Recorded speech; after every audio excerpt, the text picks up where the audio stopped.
ये social anxiety. अभी मैं बस से नीचे उतरा हूँ यहाँ पे फूड मार्ट के over and we are sitting here washroom के लिए वगैरह एंड मैं सबके सामने रिकॉर्डिंग कर रहा हूँ। वो सोशल एंजाइटी मार के रख देंगे। एनीवेज भाई ये एक छोटा सा ब्रेक इतना इंपॉर्टेंट होता है ना, इतना इंपॉर्टेंट, लाइक आप इसमें सूसू जाते हो and I have a very very very brilliant plan कि अगर आपको सूसू नहीं आनी चाहिए ट्रैवलिंग में तो क्या करें।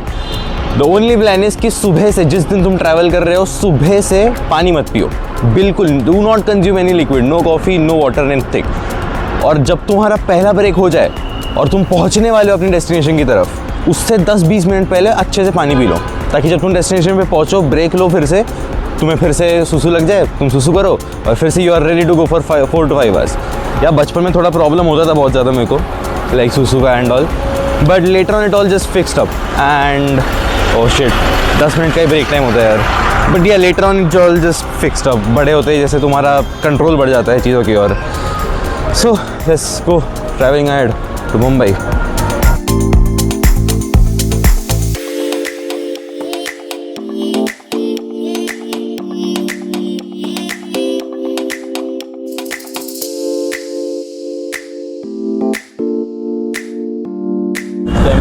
तो Pune again, but it is heavy. जिनको बहनें हैं वो स्पेशली समझ पाएंगे कि how heavy it is to leave your sister at someone else's house and just run away to your home. It is difficult, it is heavy heartedly करना पड़ता है ये सारी चीज़ें। मैं भाग भाग के यहाँ पे पहुँचा हूँ और 3 मिनट बजने में अभी भी बचे हैं 10 minute. I hope I get Shivneri to Pune. Fuck sheesh, traveling solo is fun bro, adventurous।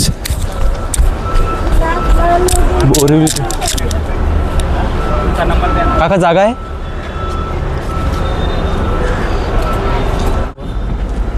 नाही। सॉरी जाईल ना, तिकीट बाहेर काढावं लागतं का? आतमध्ये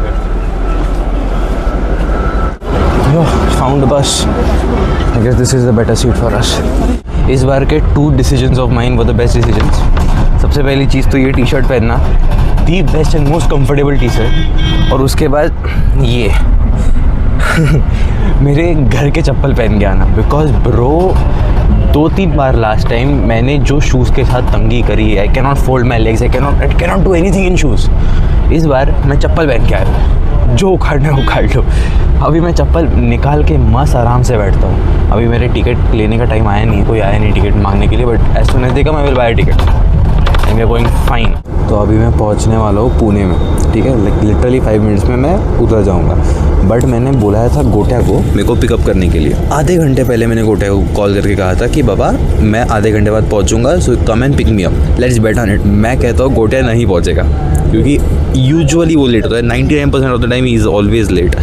सो इस बार भी वो नहीं पहुँचेगा, even though I have told him कि आधे घंटे पहले ही कहा था उसको कि मैं पहुँचने वाला हूँ, जल्दी वहाँ पे पहुँच, बट वो नहीं आया होगा। God, it feels happy to be here again, to be in Pune again.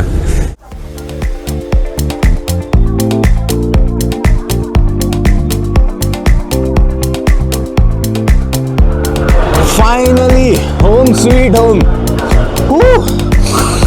Crazy भाई crazy.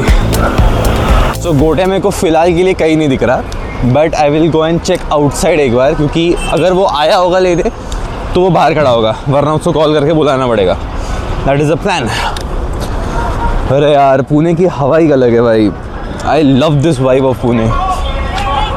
सोशल एंजाइटी की दे मारो भाई, सब मुंह को देख रहे मेरे, कोई बात नहीं, ब्लॉगर है अपन। Actually my sister Sejal gave me a very nice gyan. She told me कि देख भाई, you have to consider, you have to feel कि you are the best blogger, you are doing the right thing. और इसलिए मेरी social anxiety बहुत ज़्यादा कम हुई है। I am being more confident, I am acting more confident in front of people, and trust me, people don't usually care. नहीं आया गोट्या, ये आई विन द बेट। तो चलो गोट्या कॉल करते हैं और घर जाते हैं यार finally. First time in my life I am excited to edit my fucking video, क्योंकि कल अपलोड करना है मेरे को।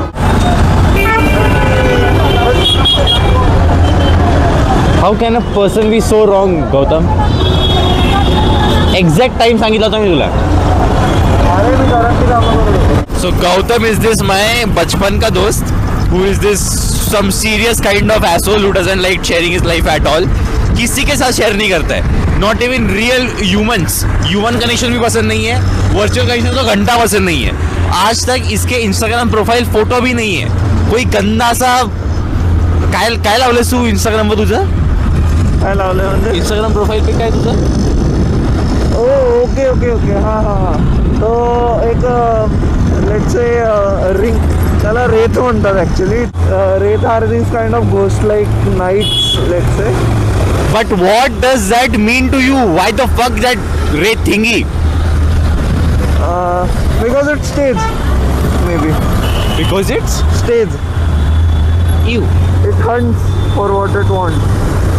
Bro, it is your fucking Instagram. गोट्या फूक मारून दाखव. गोट्या फूक मारून दाखव. गोट्या एकदाच फूक मारून दाखवायची यार. Come on. Talent talent talent talent.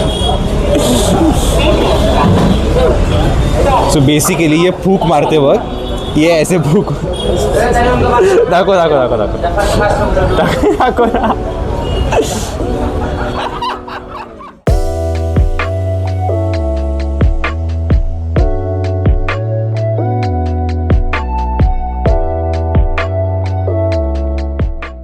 क्या हुआ ना, मैं बस में बैठा बैठा ऐसे ही सोच रहा था कि एक बार में कोई डीजे ने कहा था, एक एडवाइस दी थी कि as a musician, as a music producer you have to listen, you must listen lots and lots of songs, variety of songs, अलग अलग जॉनरास के सॉन्ग, अलग अलग देशों के सॉन्ग तुम्हें सुनने पड़ेंगे ताकि तुम्हारी म्यूजिक की इन जनरल नॉलेज बहुत बढ़ सके. But then a question arose to me कि भाई इतने सारे गाने सुन के अलग अलग बीट्स, अलग अलग मेलोडीज निकाल के फ़ायदा क्या?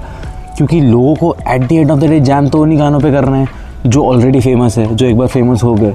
तो अलग अलग गाने निकाल के अलग अलग गाने जान करके क्या ही फ़ायदा. So one thing strike up to me कि लोगों को गानों में और लिरिक्स में फ़र्क नहीं पता. बट एक्चुअल में जिन चीज़ों पे लोग जैम करते हैं वो गाने नहीं है, उनके मेलोडीज़ है. उन गाने, हमें लगता है कि गाने लिरिक्स है. नहीं, music is not just lyrics, music is melody plus lyrics. और बहुत रेयरली ऐसा होता है कि एक पार्ट ऑफ लिरिक्स बहुत फेमस हो गया. फॉर एग्जाम्पल नुसरत फ़तेह अली जी का एक गाना है, एक नगमा है कि प्रेम के रंग में ऐसी टूबी बन गई एक ही रूह, प्रेम की माला जपते जपते आप बनी मैं शाम, सांसों की माला पे सिमरूं मैं फीका नाम. अभी ये नुसरत फ़तेह अली जी का ये पर्टिकुलर वर्स बहुत फेमस चला गया, इसलिए उस लिरिक्स की वैल्यू है. बट वहीं पे अगर हमने अंदाज़े करम को देखा तो अंदाज़े करम एक बहुत अलग चीज़ है. फॉर एग्जांपल अगर मैंने अंदाज़े करम में थोड़ा सा इम्प्रोवाइज़ करके ये गा दिया कि दिल लगी दिल की लड़ी, दिल को ना शिकवा कोई, देखती रह गई वो आँख से बहना दिल का, उनके अंदाज़े करम उन पे वो आना दिल का. तो इंसान समझ नहीं पाएगा कि ये लिरिक्स आखिर किसने लिखे, कहाँ पे थे और कहाँ से आए. क्योंकि ये लिरिक्स मैंने लिखे, मेरे दिमाग में पहली बार मेरे मुंह से निकले. द थिंग इज अंदाज़े करम और नुसरत फ़तेह अली जी के लिरिक्स में ये फ़र्क है कि नुसरत फ़तेह अली जी के लिरिक्स फेमस है, अंदाज़े करम की मेलोडी फेमस है.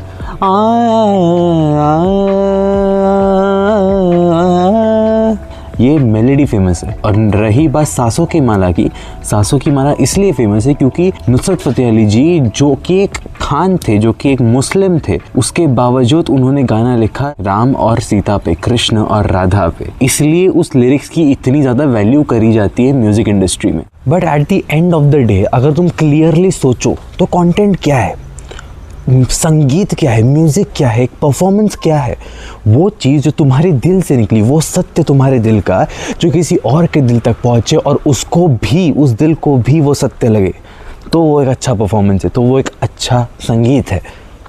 बट ऐसा होगा कब? तब जब हम किसी और के लिरिक्स उठाए, किसी और का सत्य उठाए और वो पेश करें, या तब जब हम खुद की चीज़ बनाएं और वो पेश करें। मगर खुद की बनाई हुई चीज़ हमेशा किसी के दिल तक पहुंच नहीं सकती, क्योंकि शायद तुम्हारी बनी हुई चीज़ तुम्हारे दिल की बहुत करीब है, मगर दूसरे के दिल के करीब होना नॉट सो इम्पॉर्टेंट। और दूसरे की बनाई हुई चीज़ उसके दिल के करीब थी और उसने वो इतने अच्छे से गाई कि तुम उतने अच्छे से वो पेश कर नहीं सकते। Solution is quite easy actually. You remember that feeling from your बचपन, जब तुमने किसी एक्शन मूवी को देखा, किसी बहुत सुपरस्टार मूवी को देखा जहाँ पे हीरो बहुत ज़्यादा एक्शन कर रहा, अपनी महबूबा को बचा रहा है जा करके, एंड उस मूवी को देखने के तुरंत बाद जब आप घर पे आए, आपके मन में भी वही एक्शन सीन चल रहे हैं, आप अपने हाथों से सबकॉन्शियसली वही एक्शन सीन्स कर रहे हो, मारा मारी कर रहे हो, हवा के साथ इमेजिन कर रहे हो चीज़ों को, सिनेरियोस को, खुद को उस हीरो के जगह पे इमेजिन करके उसके जैसे बनने की कोशिश कर रहे हो, उसके जैसे एक्ट करने की कोशिश कर रहे हो। अब ऑन द कॉन्ट्ररी ये सच है कि तुम्हारे पास वैसी पावर्स तो है नहीं, बट अगर होती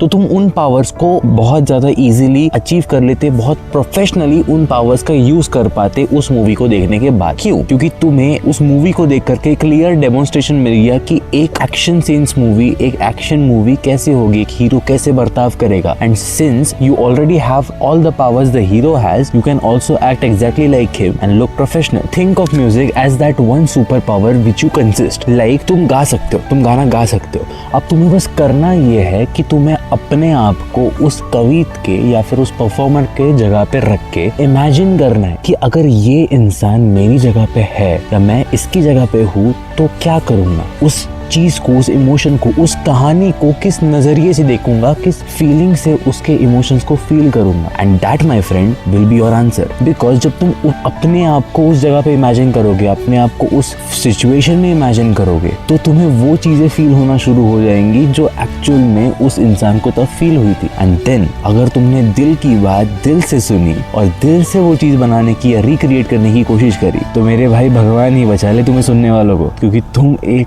कातिल चीज़ बनाओगे, ऐसी चीज़ जो दिल के आर पार निकलेगी।